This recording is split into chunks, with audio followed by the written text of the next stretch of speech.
Dasturimiz davom etadi. Samarqand shahridagi School 21 texnologiyalar maktabida IT va raqamli texnologiyalarga qiziquvchi xotin-qizlar uchun 4 kunlik oromgoh tashkil etildi.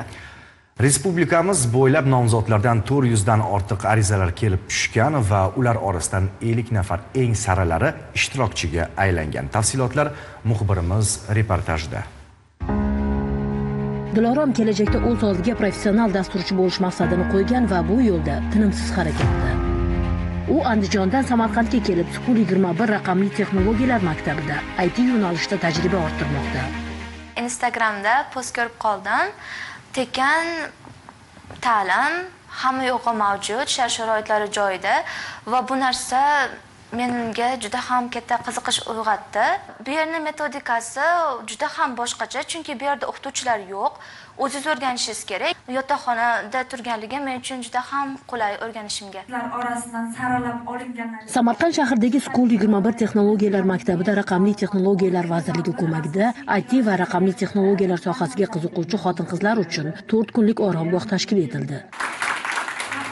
Loyihada ishtirok etish uchun respublikamizning barcha viloyatlaridan 400 dan ortiq talabgorlardan ariza kelib tushdi. Ular orasidan 50 nafar eng sara ishtirokchilar tanlab olindi, deydi tashkilotchilar.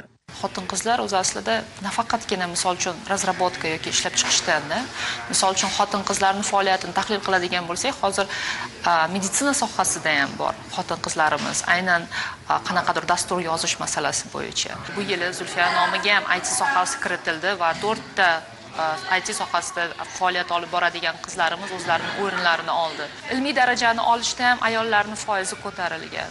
Bu ayollarning faolligini ko'rsatadi.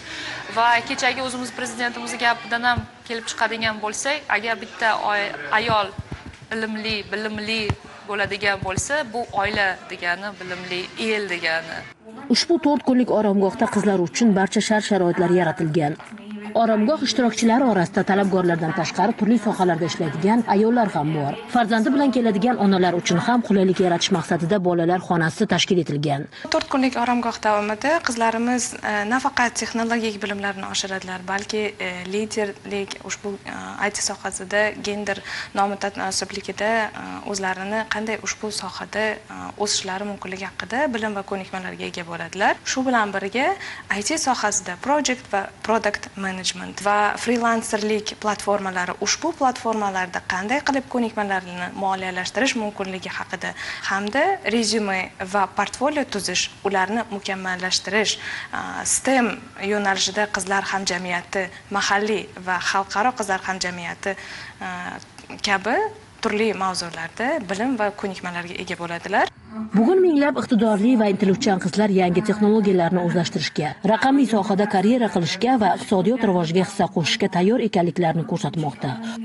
Oromgoh nafaqat sohaga endigina qadam qo'yayotgan qizlarga zarur ko'nikmalarni egallashga va o'z kuchlariga ishonishga yordam beradi, balki ular uchun yuqori maoshga ega bo'lgan istiqbolli karyeraga yo'l ochib beradi. Mo'tabar Nurmuhammedova, Ozodbek Nurmuhammedov, Samarqanddan.